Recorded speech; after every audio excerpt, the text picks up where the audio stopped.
This is a recording of this year's Virtual Residency Fair. We'd like to take the time to thank the programs that volunteered their time to present to this year's applicants. This year's PM&R Scholars Virtual Residency Fair is supported by PM&R Recap and Ultrasound Guidance.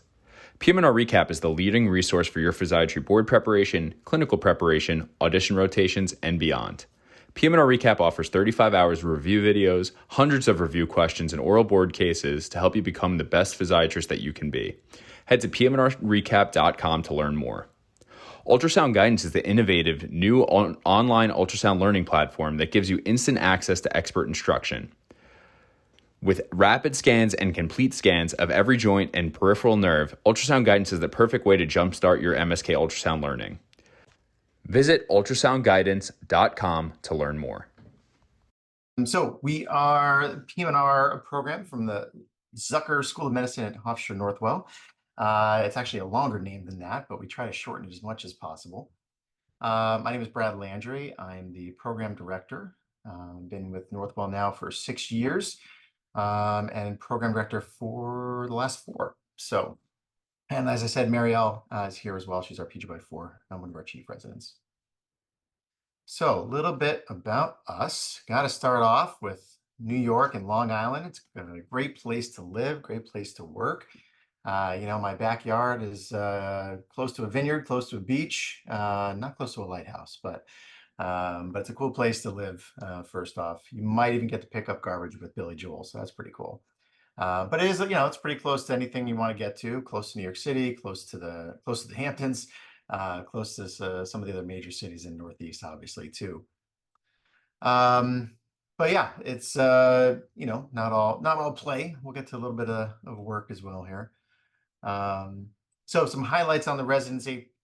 We are ACG accredited 3-year program. We currently have 4 residents per class. We are in the process of trying to get more residents, increase our resident complement, hopefully in the next couple of year or 2 maybe, but currently just 4 residents per class, so a relatively smaller program. It's a multi-site experience. I'll show you a map in a little bit to see where we are spread out over the island a little bit.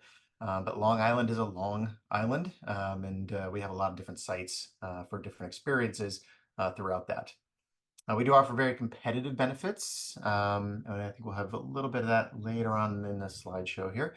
A lot of national academic involvement. Our department chair, Dr. Adam Stein, was former AP president just a couple of years ago. We've had residents on national councils, et cetera. So a lot of involvement nationally in various groups. There are a lot of research and scholarly opportunities for you here through the program, through working with others in the department, through the Feinstein Institute, if you choose to get involved with them. It's a huge health system, so a lot of opportunities across the board for anything you might be interested in. We have mentorship of medical students. We work really closely with the Zucker School of Medicine, and uniquely have some really cool experiences for them because they get to rotate for a whole week, all of their 3rd years with us. So you get some time working one-on-one, or at least a small group with the medical students on your team on inpatient, or if they're doing an outpatient-based rotation with me or something in pediatrics. You have away elective time and selective time, a good amount of that, 2 months elective, 2 months selective, a good balance of inpatient and outpatient opportunities. We spread those out to 6 months in the first year and 4 months in the PGY3 and 2 months in the PGY4 year, making sure you can continue to build off of those experiences as you progress through your training. We offer professional mentorship through sort of an advisor program we have, but also other professional mentorship opportunities, whether it's reviewing your CVs or reviewing your personal statements and doing mock interviews. Those sort of things are always available as well. And then we also have a brain injury and cancer rehab fellowship through our department. Cancer rehab is new. We had 1 fellow so far, but our brain injury, I think, is in our I'm not sure, 6th, 7th year, something like that. This is our leadership, Dr. Adam Stein, our department chair, myself, program director, Susan Maltzer, our cancer rehab director and medical director of the inpatient rehab unit. This is Dr. Martone, our Cancer Rehab Fellowship Director, and Dr. Sabini, our Brain Injury Fellowship Director. A variety of other faculty, many diverse faculty in all different areas of practice. This is just a small list. I think we have about 40 full-time faculty now in the department, but a number of interventional pain folks, sports, EMG, cancer. We have a big cancer rehab group. I think we have 1, 2, 3, 4, soon to be 5 cancer rehab physicians. So no matter what your interests are, you will certainly have those to help guide you along the way. Oh, and 2 pediatric. I gotta make a shout out to my peds folks. We just hired another peds physiatrist, so that's pretty exciting for me. There are various rotation sites. These are some of our main ones. Our Glen Cove Hospital, inpatient rehab over in Glen Cove. North Shore University Hospital, which is in New Hyde Park. Long Island Jewish Hospital, I got to change that. It's not Southside Hospital anymore. It's South Shore University Hospital. Cohen's Children's Hospital, I think one of the biggest children's hospitals in New York, and a number of outpatient clinics. So this is just a map of Long Island, if you're not familiar, but our primary sites are located kind of here. This doesn't look like central Long Island, but it's, population center-wise centered for the most part, as you're going to get. So most of our rotation sites are here: Glen Cove Inpatient, North Shore Hospital, LIJ, Cohen Children's. Over here is our South Shore University Hospital. We have rotations there. You'll do some peds and some EMG and some brain injury out there, outpatient. And then over in the city, we do a little bit of EMG, and we'll be probably expanding some cancer rehab there as a selective. And we have some interventional pain selectives there as well. But a lot of opportunity to see different, a large number of different pathologies, different socioeconomic groups, different ways of practicing among different attendings. So it's a neat experience. All right, Dr. Arugio, would you like to pick up from here? Yeah, hi everybody. So Glen Cove Hospital is our main site for our inpatient acute rehab. So it's a total of 88 beds spanning over 3 floors. We have a brain injury unit, general rehab. We also have a Parkinson's program, and they just started up a transplant rehab program as well. We work really closely with our therapists, social workers. It's a very big team dynamic. We also are actively participating in multidisciplinary rounds with the different therapists. And during inpatient rehab, we also have our rotating medical students there. And you could see just a couple of pictures from our therapy gyms here, but they've really expanded this even since the time that I started here as well. And this is just an outline of a typical schedule for the different years for PGY 2, 3, and 4. And as Dr. Landry was saying, in PGY 2, we do 6 months of inpatient rehab. This gives you some exposure to some of those outpatient or other PM&R specialties.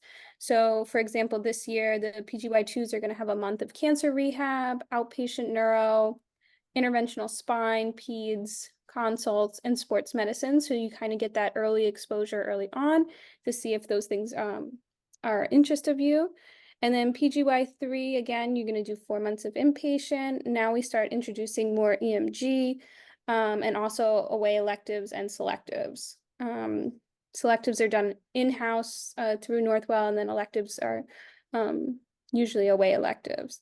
And then as a PGY 4, you do 2 months of inpatient rehab, and again, some more EMGs, interventional spine, consults, and again, another month of elective and another month of selective.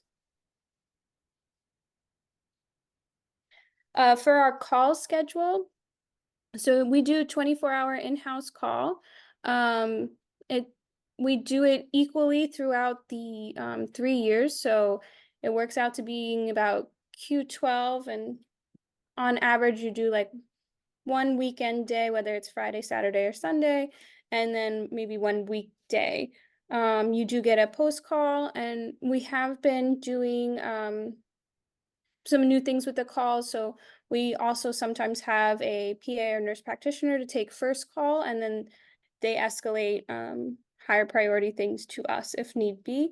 When you're on call, it's also about seeing admissions, but we try to even it out between all three of the resident classes. The nice thing also is that we have weekend and weekday moonlighting. So basically it's extra flex pay that we get. So on the weekends, like Saturday and Sunday, you go in, you can work 6 to 7 hour shifts. And you're basically there to help out your co-resident, to help answer phone calls, see admissions. And then even during the week, if there's a high admission day, we'll ask for anyone that wants to come and work a couple extra hours at the inpatient rehab to help with the admissions. And you could do the moonlighting starting as a 2. So we kind of get everyone involved pretty early. As far as didactics and academics go, the picture here is from our academic day. So we get a protected half day once a week on Wednesday mornings. We do workshops with AbbVie, Dysport. We also do some workshops in our bioskills lab. We participate in different monthly multidisciplinary conferences, such as Spine Conference. We also do conferences with the urology department as well. We've also been introducing an ultrasound curriculum, SAE review, monthly journal clubs, grand rounds. Some of the other things that we've introduced into didactics is narrative medicine, which is more of like a reflective piece to kind of reflect on different experiences we've had through residency, both personal and professional. We also been doing a humanism in medicine curriculum, as well as disparities talk each month as well. And then we now are incorporating lifestyle medicine curriculum as well. We do, Sorry. that's okay, that works. So we also, It's slow, sorry. it's okay. We're also working on continuity patients and making sure that we can have some continuity patients that we see as a PGY2 and can follow as throughout residency. So that's been really taking off the last year or so. You could go to the next slide. Okay. And this is Dr. Bloom, who's the director of research. So she helps us with, there's like a lot of different opportunities for research to get involved. And she helps us with all of our, whether we're getting ready for presenting at a conference or working on submitting IRBs and helping our research stay on track. She's been our point person. She also helps us with our journal clubs. And she's been a really, really great asset to us. And just in general with research, we all work on quality improvement projects, which has been really great. And there's people doing research, case reports, oral presentations, book chapters that everyone in the department, if they have something, is always happy to include the residents. And Mariel just won our research award this year. Just a shout out to her for the project. Nice job. All right. In the effort of losing time here, we'll fly through just these last few slides. Just mentioning our residents come from all over the place with a mix of MD and DOs. Yes, most come from probably the Northeast area, but we have even some from Canada here. So a good mix of residents. We do try to sponsor some events for them to get together. They get together quite a bit on their own as well. But plenty of wellness events that we try to do at least once a month, and just appointed a new wellness coordinator for that. Just some fun pictures from some events, including graduation and others. Fellowship wise, like I mentioned, we have our brain injury fellowship run by Dr. Sabini, our current fellow and past fellows up here. Our cancer rehab fellowship run by Dr. Martone, just our one fellow so far that we've had. And fellowship matches. Our residents, almost all of our residents over the last 5 to 8 years have gone on to fellowships. The vast majority going on to Payne, as in most programs.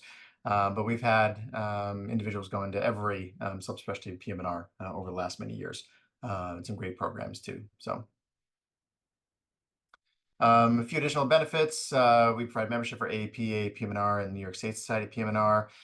Conference allowance based on your scholarly activity, question banks, Pocketpedia, academic allowance, board review course, vacation days, etc. Actually, the salaries on the right are outdated. They just got a raise, and I don't actually even know what it is. But I think the PGY4 is like 83 or something like that. Yeah, that's old. I missed changing that. No, it's okay. But all right, and that is that. Anything else, Marianne?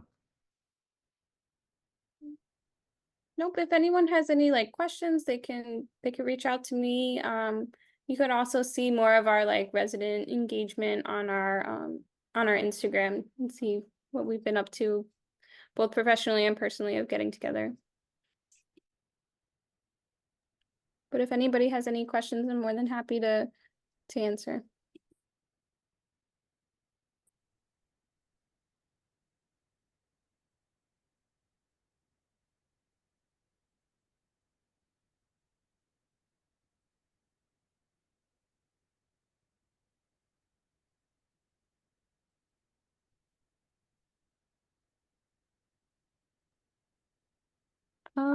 So I see there's one question in the chat that says, any observation opportunities for international medical grads?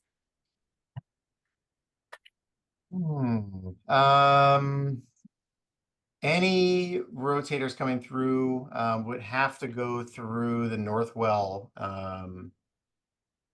If you're, international grads, maybe if you could set up a rotation, yes. Otherwise, we do have some go through like the like a volunteer office, but if you want to set up an actual rotation, that certainly is something we could do.